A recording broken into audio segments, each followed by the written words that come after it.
안녕하세요. 예, 자, 오늘은 여러분들 교재 248페이지 보세요. 자, 우리 지난 시간에 나갔던 걸 지금 끊어서 이어서 나가야 되는데 지난 시간에 나갔던 게 우리 등기 신청할 때 공동 신청이라는 걸 배웠습니다. 공동 신청은 등기할 당사자 중 등기를 해주는 사람을 의무자 이렇게 부르고 등기를 갖다가 받아갈 사람을 권리자 이제 이렇게 부르면 의무자와 권리자가 같이 신청하는 방식을 이제 공동 신청 이렇게 배웠고, 그럼 등기를 당사자가 신청하면은 의무자와 권리자가 신청하지 아니하고 단독으로 신청하는 방식이 법에 있습니다. 그럼 이 단독으로 신청하는 것은 법률에 규정이 있는 때만 가능한데, 시험에서는 이 공동 신청과 단독 신청하는 변별하는 것을 변별력을 갖다 이제 여러분한테 물어본다는 겁니다. 자, 그러면 단독 신청하는 것을 법률에 규정된 사유를 암기하면 이제 풀 수 있는데, 암기보다도 단독 신청을 할 수 있는 취지를 왜 법에서 규정을 해놨는가, 그 규정한 취지를 이해하시면은 또 암기도 하지 않아도 풀 수가 있기 때문에 이제 요걸 지금 말씀드리고자 합니다.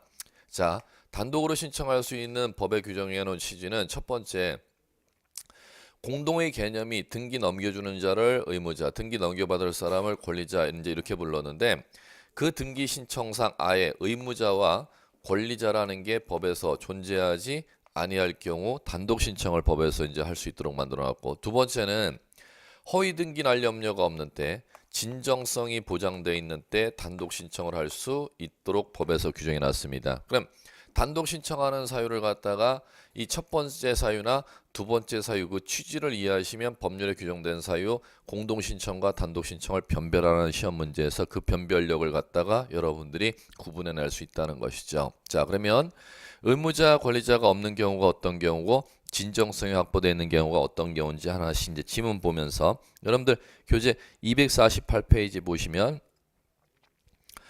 공동신청 예외 단독신청 이렇게 해놨죠. 자, 동그라미 1 보세요. 소유권 보존 등기 또는 소유권 보존 등기 말소 등기 이렇게 나오죠. 뭐 단독 신청할 수 있다를 소유권 보존 등기 암기하려고 하지 말고, 보존 등기는 최초 건물주 등기하러 가는 거 아니야? 그럼 보존 등기할 때는 최초 등기할 건물주가 절대 권리자라는 용어를 쓸 수가 없습니다. 왜냐하면은 권리자는 의무자가 있어야 권리자라는 용어를 쓰기 때문에 보존 등기의 성질상 첫 번째 사유 때문에 의무자도 있을 수가 없고 권리자도 있을 수가 없기 때문에 보존 등기는 단독 신청할 수 있도록 법에 규정해 놨고, 자, 2번 상속 포괄 승계 꼭 기억하셔야겠고, 상속 포괄 승계는 자, 뭐 때문에 단독 신청이냐면은 상속 포괄 승계에 따른 등기는 자, 법에서 요거 권리자가 신청한다 이렇게 되어 있습니다. 왜 권리자가 신청하느냐면 상속이라는 법률 관계, 민법에 정해진 법률 용어는 등기 의무자가 사망해야 상속이라는 법률 용어 자체가 발생합니다. 그럼 상속 등기 성질상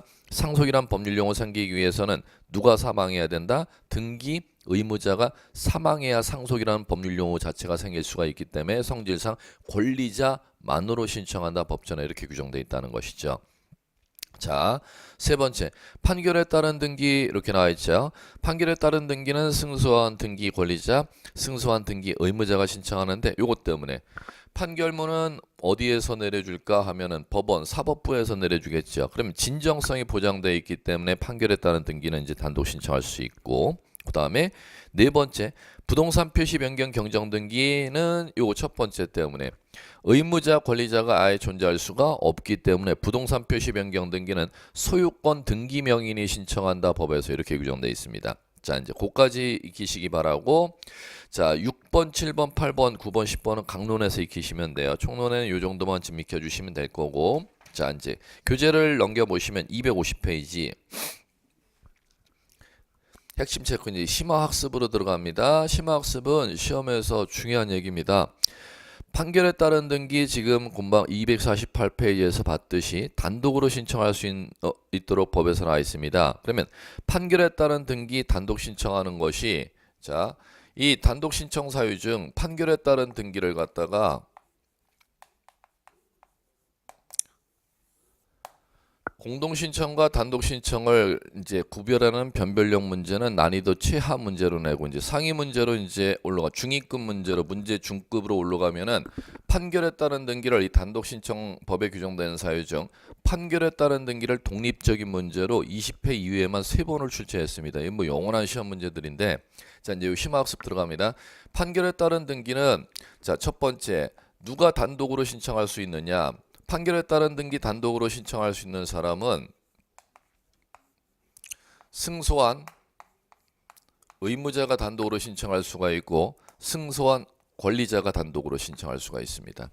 그러면 따라서 승소한 권리자, 승소한 의무자가 단독으로 신청할 수가 있다면은 패소한 판결문은 원피고에게 모두 송달되는데 이긴 판결문을 받은 사람만이 등기소에 등기 신청하러 갈 수 있는 신청인 자격이 있지 진 판결문을 송달받은 사람은 등기 신청할 수 있는 자격이 없습니다. 그럼 따라서 패소한 등기 의무자가 패소한 등기 권리자가는 등기 신청할 수 없도록 돼 있다는 거. 첫 번째 가장 많이 났던 거. 자, 두 번째 판결에 따라 이 등기를 신청하려면은 어떤 판결을 이제 받아야 되느냐? 판결문에 이제 의미를 하셔야 되는데 판결문은 이 내용이 나와 있어야 됩니다.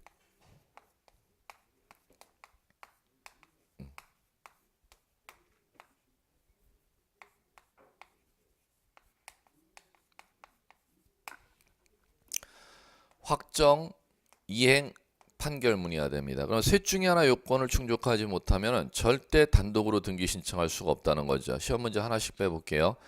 확정 판결문을 받아야 됩니다. 그럼 따라서 확정 판결문이 아닌 자 불확정 판결문 같은 경우 조건이 붙은 경우 자 등기 단독으로 신청할 수가 없고 그 다음에 그 등기 내용이 이행을 명하는 내용이 나와야 되므로 따라서 확인 판결이나 형성 판결, 물권 변동을 일으키는 형성 판결 내용이 나오면 단독으로 절대 등기를 신청할 수가 없고 세 번째 판결문이어야 됩니다. 그럼 판결문과 준한다는 건 똑같은 법적 효력이 인정된다는 거죠. 판결문은 형식은 아니지만 판결문과 준하는 법적 효력이 인정되는 걸 조서 이렇게 부릅니다. 그럼 이 판결문과 판결문에 준하는 조서는 이제 이런 것들이 있죠. 화해 조서도 있고 인락 조서도 있고 조정 조서도 있습니다. 그러면 조서를 들고도 단독으로 등기를 신청할 수 있도록 돼 있다는 거죠. 그러면 고로 반대로 얘기하자면은 자 판결문만 들고 단독으로 신청할 수 있는 게 아니라 판결에 준하는 법적 효력이 인정되는 걸 조서라고 하는데 이 조서는 화해, 인락, 승낙, 화해, 인락 조서들이 있습니다. 그러면 그 조서를 들고도 단독으로 신청할 수가 있는데 문제는 여러분들이 이제 들어보셨던 거 공증이라는 거 들어보셨을 겁니다. 공증이라는 법률용어는 공정받은 증서, 공정증서의 줄임말입니다. 실무적으로는 공증받는다 이렇게 부르는 거죠. 공증받은 매매계약서를 들고는 절대 단독으로 등기 신청할 수가 없습니다. 공증은 법원에서 해주는 게 아니니까. 그러면 조서나 판결문은 법원에서 작성하는 거지만 공증받은 것은 공증은 법원에서 해주는 게 아니기 때문에 공정증서에 의해서는 단독으로 등기 신청할 수 없도록 돼 있다는 거죠. 자, 여기 이제 기초 얘기 드리고, 자, 이제 마무리 이 정도까지만 이제 이번까지 기초를 끝내시면 되는데, 그 단독으로 등기 신청할 수 있으면 판결에 따른 등기를 신청할 수 있는 기간이 판결문이 원피고에게 송달되면은 그 원피고에게 판결문 송달된 날로부터 며칠 내에 등기 신청하러 가야 되느냐 합니다. 기간 제한이 없습니다. 그러면 이제 따라서 판결문 송달된 날로부터 10년 이내에 등기 신청하러 간다. 제척기간에 적용을 받는다. 이런 얘기가 나오면 100% 틀린 얘기라는 거죠. 판결문 송달 받은 날로부터 10년 경과한 판결문을 들고도 등기 신청하러 갈 수가 있다. 이렇게 이제 하면 정리가 되는 것이죠. 뭐 간단한 얘기들이 이 정도가 이제 판결에 따른 등기에서 가장 기초적으로 출제하는 기본적인 주제니까 이 정도 의미만 좀 이번 과정에서는 이해해 주시기 바라고. 자, 이제 됐습니다. 자, 이제 두 번째 이제 보셔야 될 게 자, 요거죠. 공동 신청, 단독 신청을 이제 배우셨으면 이제 다음 등기 신청인이 누가 있을 수 있냐? 포괄 승계인이 등기를 신청할 수가 있습니다. 포괄 승계인. 자, 그다음에 이제 무엇이 있냐면 대위 신청이라는 것도 있지 뭐.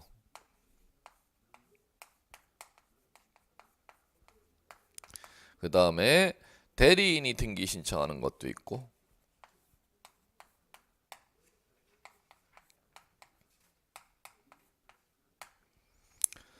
자, 그러면 이제 뭐 대리인에 의한 등기 신청 뭐 보호자시고도 할 것도 없는데, 대리인은 등기 당사자, 의무자, 권리자로부터 수권을 받아서 등기 신청하는 대리인을 임의 대리인. 등기 권리자, 의무자로부터 수권을 받지도 않았는데 법률 규정에 의해서 당사자의 등기를 대리할 수 있는 자를 법정 대리인. 뭐 이것밖에 없고. 그 다음에 등기 신청 대리인이 하려면은, 등기 신청 대리인이 하려면 본인이 그 신청, 만약에 임의 대리인이 한다면 수권 행위를 이제 부여해 줘야 되는데, 그 대리권이 언제까지 존속해야 되느냐? 민법상으로 대리권 소멸의 공통 원인은, 임의 대리권이든 법정 대리권이든 공통 소멸의 원인은 본인의 사망이 공통 대리권의 소멸 원인입니다. 그러면 지금 이 경우도 등기에서 문제가 된다는 거죠.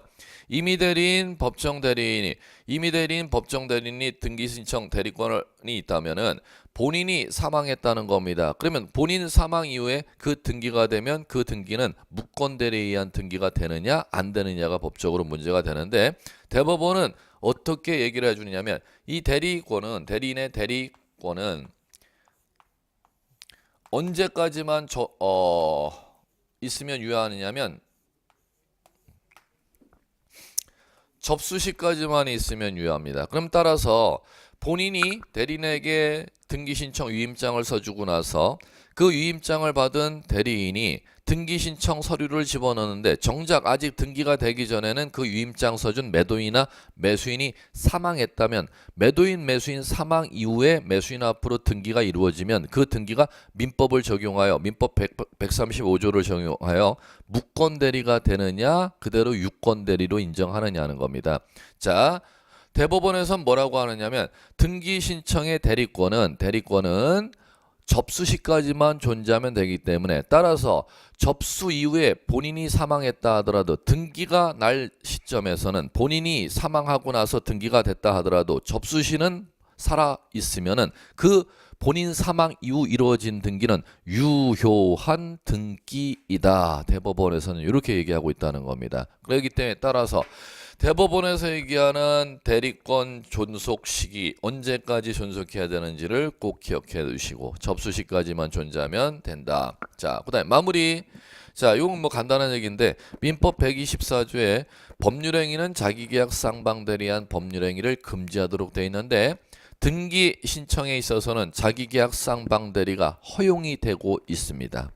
다시 한번, 민법의 법률행위는 자기계약 쌍방대리한 법률행위 일을 하지 못한다고 되어 있는데, 등기 신청에 있어서는 자기계약 쌍방대리한 등기 신청을 허용하고 있다를 꼭 기억해 두시면 될 거고, 가장 기초적인 내득기들이니까. 자, 이제 대리한 등기 신청 그 정도까지만 이제 정리하시면 될 거고, 자, 이제 나머지 이제 두 개 정리하셔야 되는데, 포괄 승계인에 의한 등기 신청과 대위 신청인이 있습니다. 포괄 승계인에 의한 등기 신청 같은 경우는 교재 이게 어딨나? 254. 포괄 승계인에 의한 등기 신청인데, 자, 포괄 승계인에 의한 등기 신청은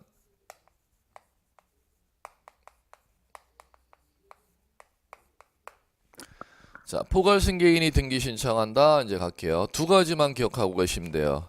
중개사랑 기출문제 사례를 갖고만 그대로 기억하고 계시면 되는데, 자, 포괄 승계인에 의한 등기 신청은 건물을 갖다가 신축했다는 겁니다. 그러면 신축한 사람이 갑이라면 소유권 보존 등기, 최초 건물주, 건축주 명의로 등기하는 게 소유권 보존 등기인데,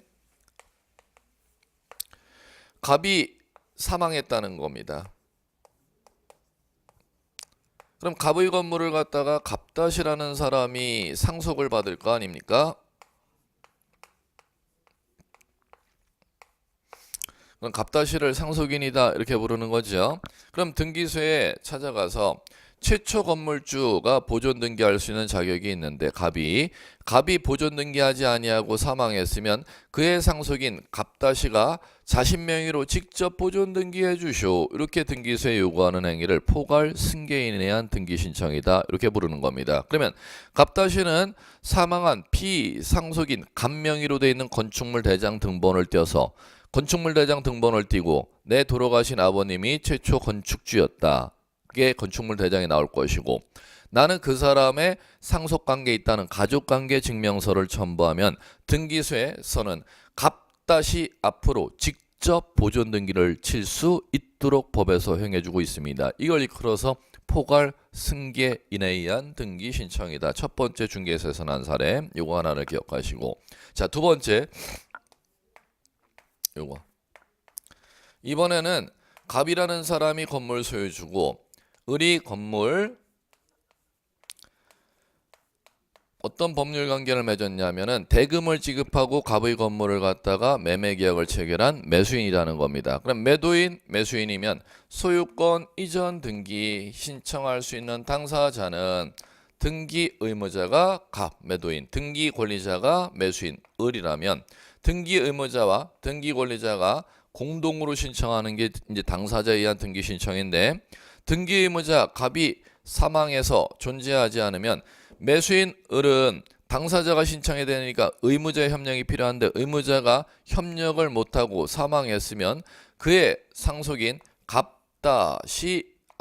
갑다시에게 찾아가서 당신 아버님에게 건물을 사고 대금 다 치렀는데 소유권 등기 명의를 넘겨주지 못하고 사망했으니까 다 등기 의무자의 지위를 상속한 상속인에게 나 앞으로 소유권 이전해 주시오 이렇게 요구하는 행위입니다. 이걸 이끌어서 포괄 승계인에 의한 등기 신청. 그러면 이 경우는 지금 누구의 포괄 승계인이냐면 등기 의무자의 포괄 승계인의 협력을 얻어서 매수인이 등기 신청하는 경우. 자, 이번에는 이쪽도 가능하죠.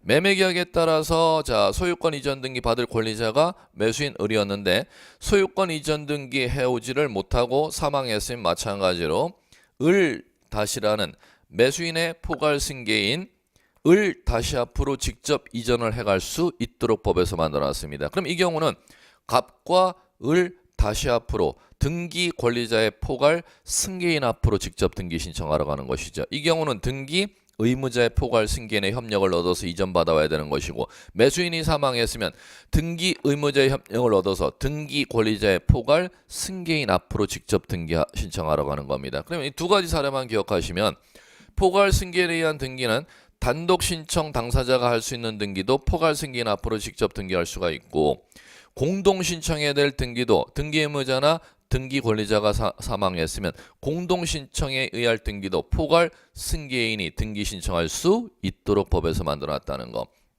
그럼 당연히 시험에서는 이렇게 이제 시험 문제를 내는 건 아예 레파토리로 시험 문제를 찍고 공부하셔도 되겠지. 제가 찍어드릴 수가 있는데 자, 등기 의무자 매도인이 사망했으면 매도인의 상속인 앞으로 상속 등기 거치지 않으면 매수인은 이전 등기할 수가 없다. X. 자, 매매에 따른 대금 매매 계약이 체결된 이후 대금 지급이 이루어진 이후에 매수인이 사망했으면 매수인 앞으로 소유권 이전 등기를 하지 아니하고는 상속인은 이전 등기해 갈 수 없다. X. 전부 다 시험은 요걸 연결고리로 낼 겁니다. 상속 등기 거침 없이 직접 이전 등기할 수 있도록 만들어 놓은 방법을 포괄 승계인에 의한 등기 신청 이렇게 법률용어를 사용하는 겁니다. 자, 이제 다음이 대위 신청이라는 게 있습니다. 자, 대위 신청은 어떤 경우냐면은 자, 대위 신청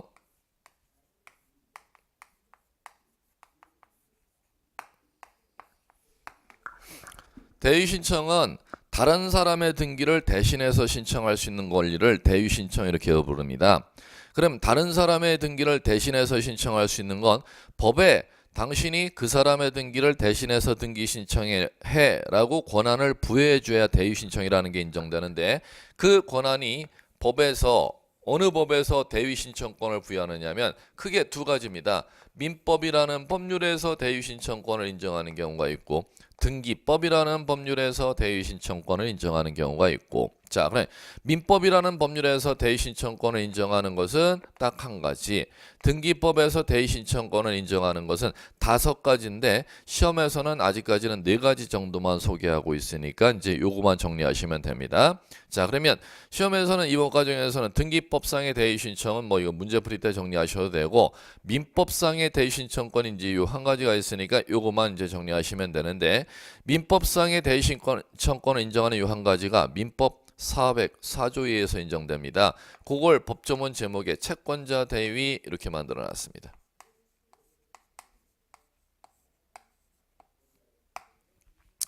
자, 그 다음에 등기법상 대위 신청 4가지 중에 뭐 지금 과정에서는 이 정도만 이제 인식하시면 되는데 자주 등장하는 것 2가지를 먼저 인식하시면 되는데 첫 번째, 자, 멸실 등기 대위.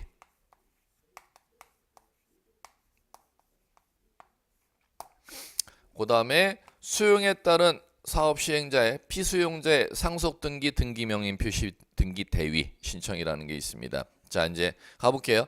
멸실 등기, 수용에 따른 등기 대위는 이제 단답이니까 요거만 이제 하나상만 사례만 하나씩 이해하시면 되겠고, 채권자 대위는 이제 여러 가지 독립적인 문제로 출제 가능성이 있기 때문에 이제 따로 정리해야 되겠고, 멸실 등기 대위서부터 자, 이 얘기죠. 자, 건물 소유주 을, 토지 소유주 갑. 이 상태에서 건물이라는 게 멸실됐다는 겁니다.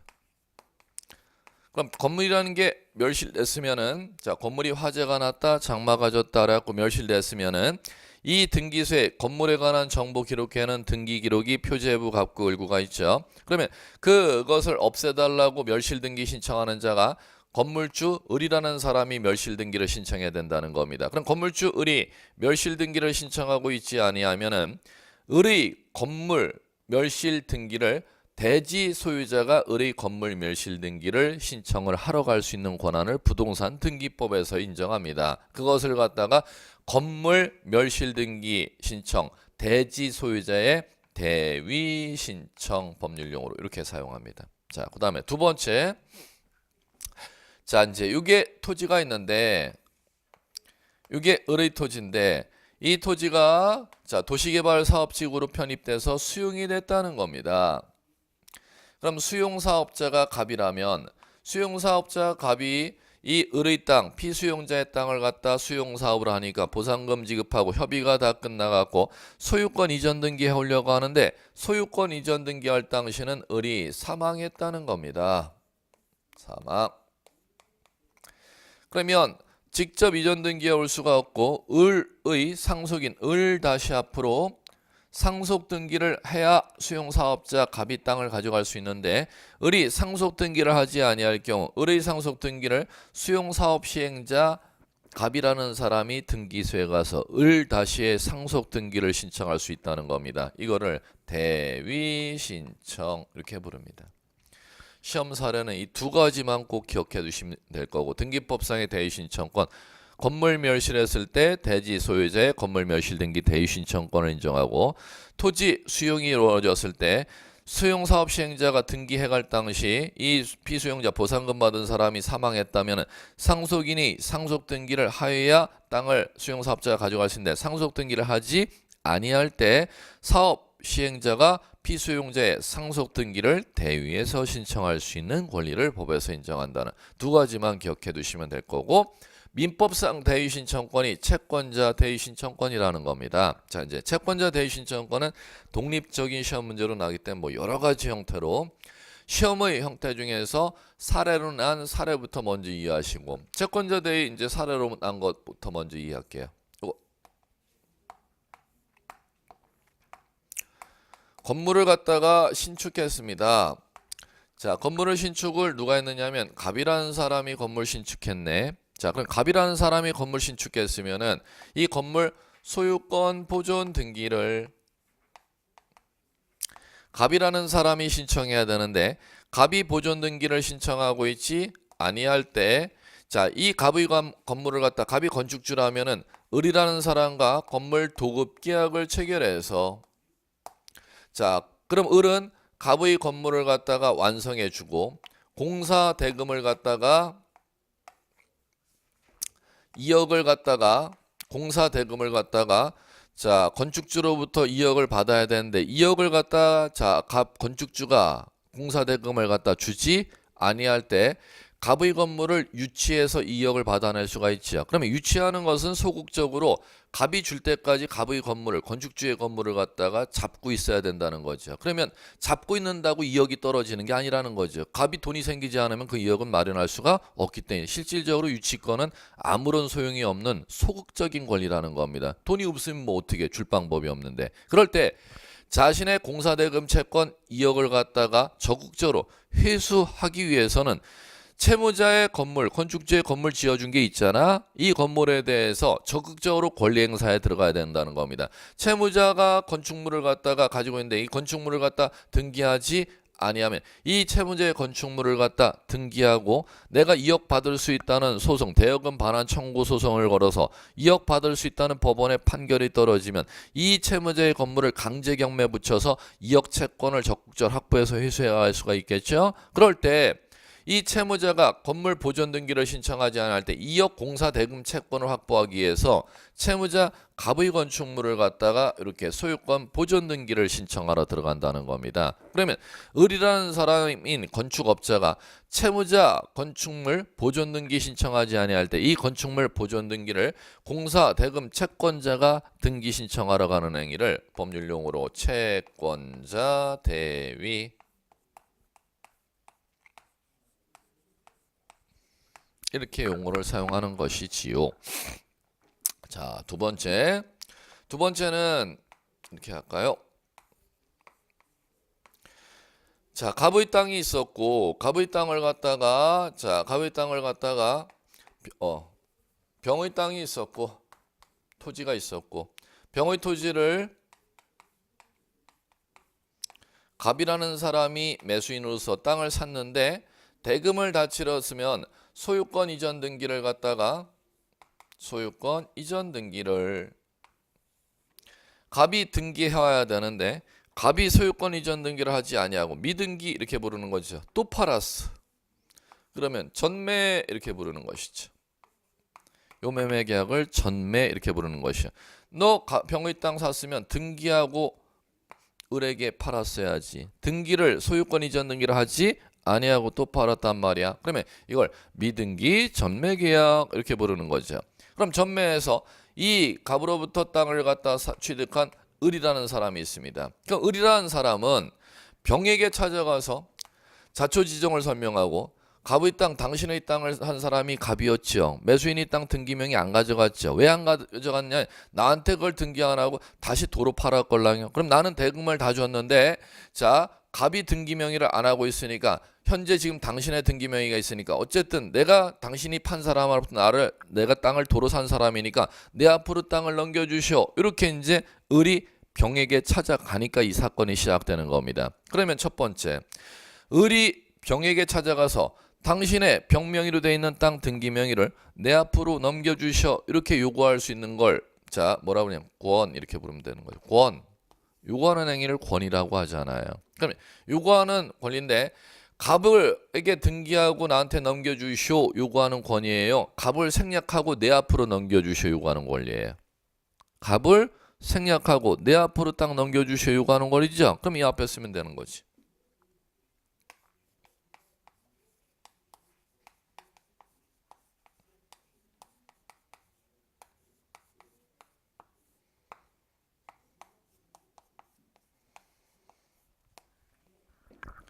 자, 뭐라 부른다? 중간 생략 등기 청구권.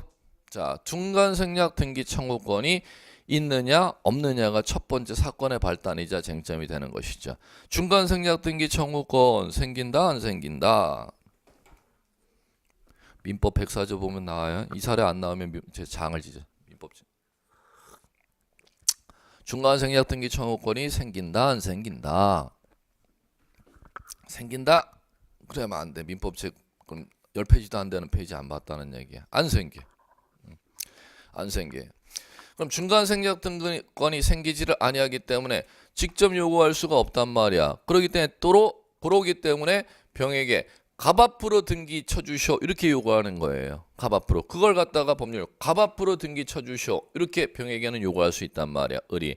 중간 생략 등기 청구권이 있으면은 이게 필요가 없지. 자기 앞으로 직접 가져가면 되니까. 중간 생략 등기 그 청구권이 생기지를 아니하기 때문에 병 앞으로 등기 치러 갑시다 이렇게 요구하는 행위를 채권자 대위 이렇게 부르는 거지.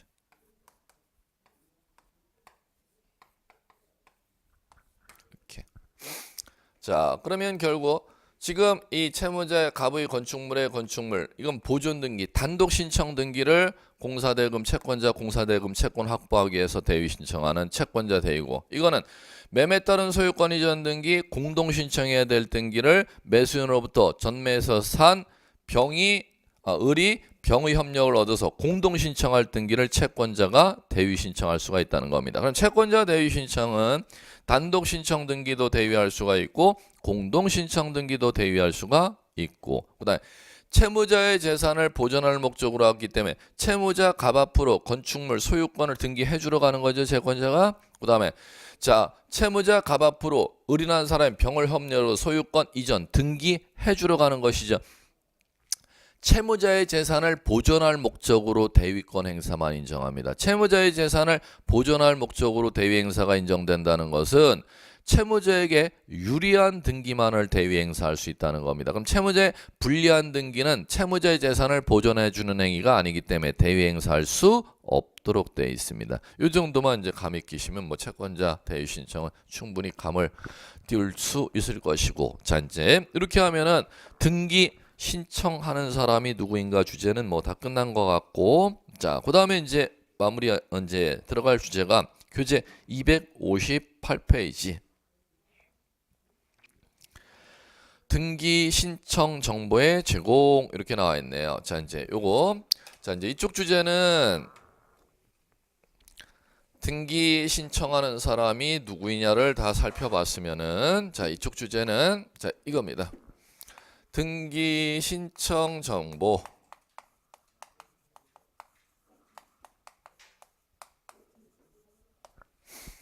첫 번째, 두 번째 신청에 필요한 첨부 정보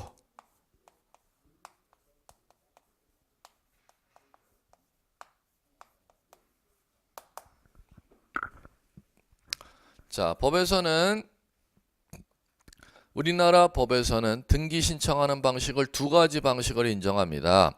직접 등기소에 들어가서 신청하는 방식을 방문 신청, 대법원 등기소에 접속을 하여 전송 자료를 보내서 신청하는 방식을 전자 신청. 자, 그러면 방문 신청으로 갈게요.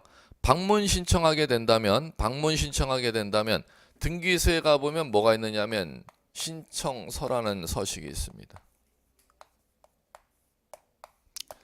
그러면 신청서라는 서식을 직접 작성을 해야 된다는 뜻이죠. 그러면 전자 신청하게 된다면 대법원 등기소에 로그인 접속을 하잖아요. 로그인 접속하면 신청서가 어디 있어? 거기 모니터 안에 그 양식만 나오지. 그러면 거기 안에 양식을 입력 작업을 직접 해야 된다는 겁니다. 그러나 전자 신청할 때는 법률 용어를 뭐로 사용하고 신청정보다 이렇게 사용하고, 방문 신청했을 때는 신청서다 이렇게 법률 용어를 쓰는 것입니다. 용어 사용 방식부터 모르면 시험 문제 자체를 읽지를 못하도록 만들어져 있습니다. 등기법은. 자, 신청정보는 뭐 할 때 사용하는 용어?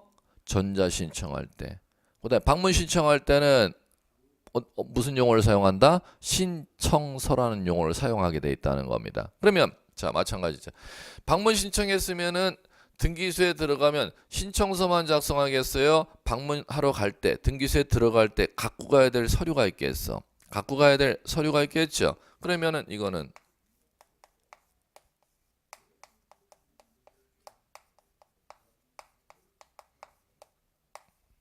이렇게 되는 것이지.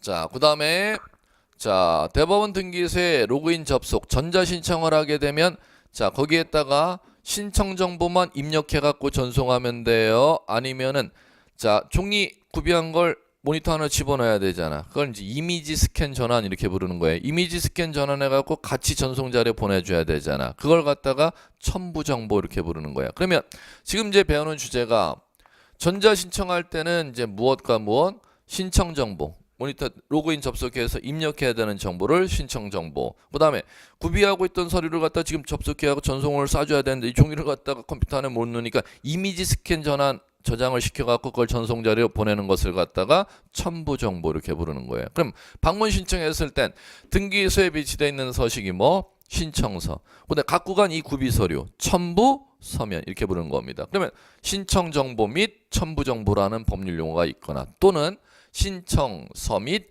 첨부 서면 이렇게 법률 용어가 만들어진다는 것이죠. 자, 이제 이렇게 만들어지면은 자, 이제 뭐를 이제 배워 나가야 되느냐? 예, 가볼게요. 자, 이제 요거서부터 신청서 첨부 정보 있고 첨부 서면 첨부 정보 있는데 자, 이제 첨부 정보 신청서 신청 정보는 이제 이건 하나니까 뭐 요건 이제 따로 떼어두고 이쪽에 이제 뭐가 있는지 첨부 정보 첨부 서면으로 필요한 게 여러분들 259페이지 보실래요?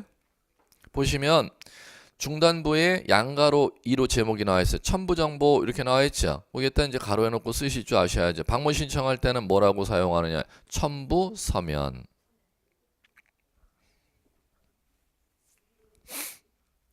자, 그래 놓고 동그라미 1, 동그라미 1, 동그라미 2 보세요. 첨부 정보 뭐가 있는지. 기억, 등기 원인을 증명하는 정보 이렇게 나오죠. 그거는 가로해 놓고 쓰셔야죠. 등기 원인 증서.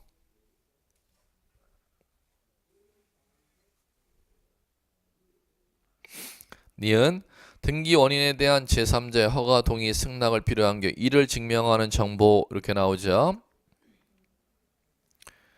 3번 디귿번 등기상 이해관계 있는 제3자의 승낙이 필요한 경우 이를 증명하는 정보 및 이에 대항할 수 있는 재판이 있음을 증명하는 정보 이렇게 나오고 리을번 신청인이 법인일 경우 그 대표자 자격을 증명하는 정보 미음 대리내에 등기 신청할 경우 대리권은 이미 대리권이 있음을 증명하는 정보 법정 대리 권한이 있음을 증명하는 정보 그걸 얘기하는 거겠지 뭐. 그럼 가령 만약에 연상을 하면은 이미 대리인 같은 경우 수권행위가 있었음을 증명하는 서면을 갖고 오라는 거잖아. 방문 신청이라면 수권행위가 있었음을 증명하는 서면이 뭐 여러분들 많이 들어보셨던 위임장이겠지 뭐 이렇게 이제 이해하시면 되겠고 그다음에 법정 대리 권한이 있음을 증명하는 정보는 미성년 제한 능력자 중 미성년자 같은 경우 법정 대리인이 친권자니까 가족관계 증명서 같은 게 법정 대리 권한이 있음을 증명하는 정보겠지. 이렇게만 이해하시면 되고 구체적인 뭐 단어를 암기할 필요가 없는 주제.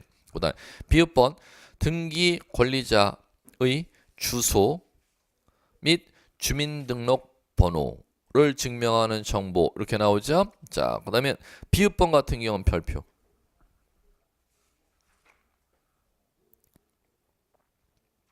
그 다음에 넘겨보세요. 시읍번 소유권 이전 등기 신청하는 경우 토지대장, 건축물대장, 그 밖에 부동산 표시를 증명하는 정보. 이건 뭐 그냥 그대로 기억하시고 거기 옆에다가 좀 메모해 두실래요? 소유권 이전 등기 신청하는 경우 이렇게 나오죠. 자, 거기에다가 추가해서 쓰셔야 돼. 자, 불러드릴게요. 소유권 보존. 또 하나 부동산 표시 변경.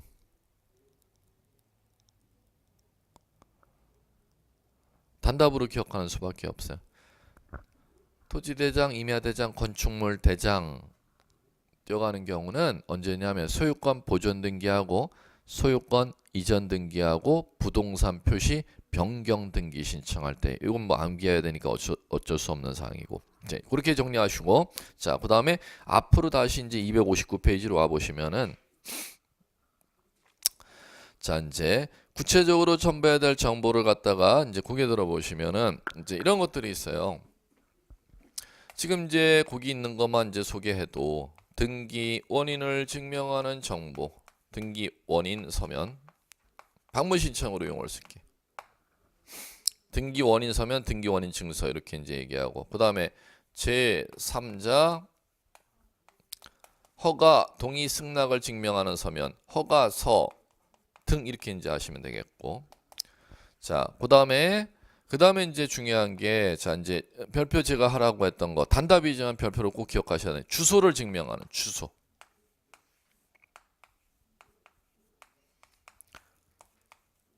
주소를 증명하는 서면. 자, 그다음에 등록번호를 증명하는 서면.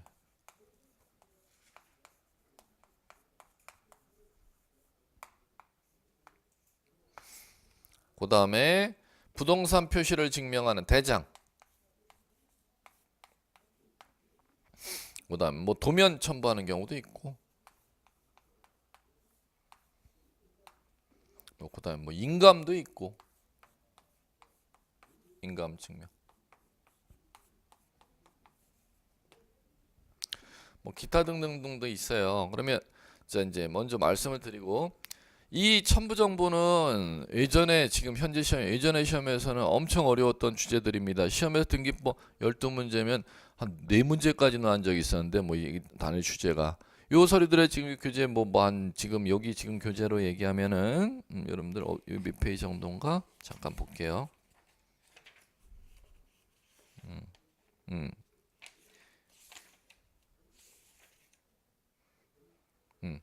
지금 이 교재로 기준하면 첨부정보 지금 파트가 7문제, 7페이지 정도로 서술되어 있습니다. 참고로 예전에 이제 얘기를 하면은 이 지금 첨부정보 쪽이 7페이지가 아니라 40페이지 가량이 배당되어 있었습니다. 왜 그러냐면 시험에서 뭐 한 거의 40%에서 비율로 얘기하면 50%까지 육박하게 이 파트가 이제 시험에 나섰기 때문에. 그런데 법이 바뀌고 나서 전면 개정되고 나서 이 첨부 정보 쪽들이 지금 시험에서 제로로 가버렸어요. 시험에 50% 배당됐던 주제가 제로로 간 이유서부터 말씀드릴게요.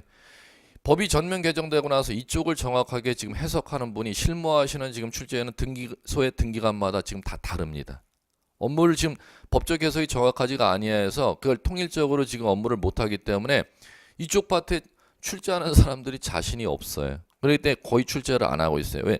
자신이 잘못 출제했다가는 현재는 지금 중개사 시험 제도가 한번 이의 신청돼 갖고 그게 복수 정답이 처리되면 그 시험 위원은 영구 제명됩니다. 영구 제명. 그렇기 때문에 함부로 자신이 자신 없는 주제를 출제위원이 내지를 못한다는 거죠. 법조문은 전면 개정돼 갖고 지금 시행되고 있는데 그걸 그거 법을 갖다 근거로 업무를 집행하는 등기소의 등기관마다 그 업무 방식이 다 다르기 때문에 이쪽이 아직 정립이 돼 있지를 아니하기 때문에 출제위원들이 이쪽을 갖다가 거의 포기하고 문제를 내고 있어요. 그렇기 때문에 교재에서 종전에 40페이지 다룬 내용도 지금 7페이지로 줄인 게 출제 비율에 맞춰서 여기 7페이지로 줄어든 겁니다. 그렇기 때문에 이쪽 파트에서 이제 지금 나오고 있는 주제라면 어떤 거냐? 단답으로 누구든 이견이 없는 주제들. 그렇기 때문에 엄청 쉽게 얘기하면 쉽게 바뀌었다는 거죠. 여러분들 공부하는 입장에서는. 자, 그러면 이런 것들이 있는데 이런 것들 중에 제가 꼭 공부하시라고 말씀드린 게 요거. 이건 뭐 이견 자체가 없는 주제들이에요. 쉬운 주제들. 주소를 증명하는 서면이나 주민등록번호, 부동산 등기용 등록번호 증명서면 독립적인 문제로 또 출제는 안 하고 개별 지문으로만 들어가요. 자, 그 다음에 이제 또 이제 봐주셔야 될 게 자, 요거 대장을 증명하는 정보. 요거는 뭐 암기하시라 그랬죠. 교재 소유권 이전 등기뿐만 아니라 세 가지 암기하셔야 돼. 소유권 보존 등기하고 소유권 이전 등기하고 부동산 표시 변경 등기 꼭 기억해 두셔야겠고. 그 다음에 교재에서는 뭐 인감 아예 빼놨어요. 인감은 왜 아예 빼놨느냐면은 인감증명서는 요거 인감증명서는 방문 신청할 때만 적용되는 얘기입니다.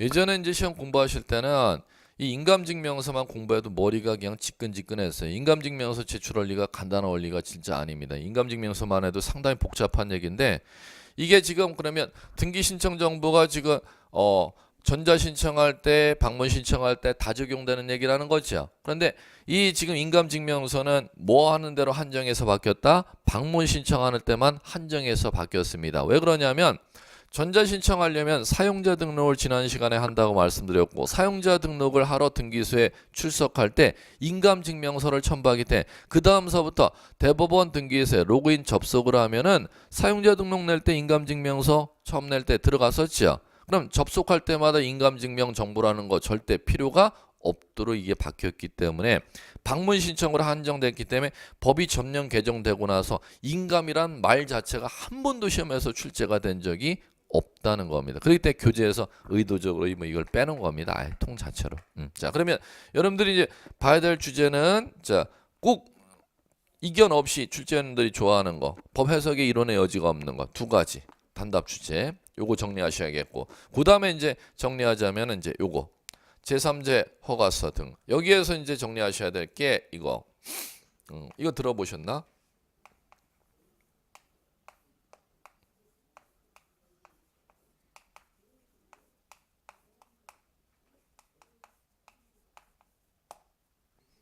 토지거래 허가서 들어보셨죠? 그 다음에 이거는 들어보셨나?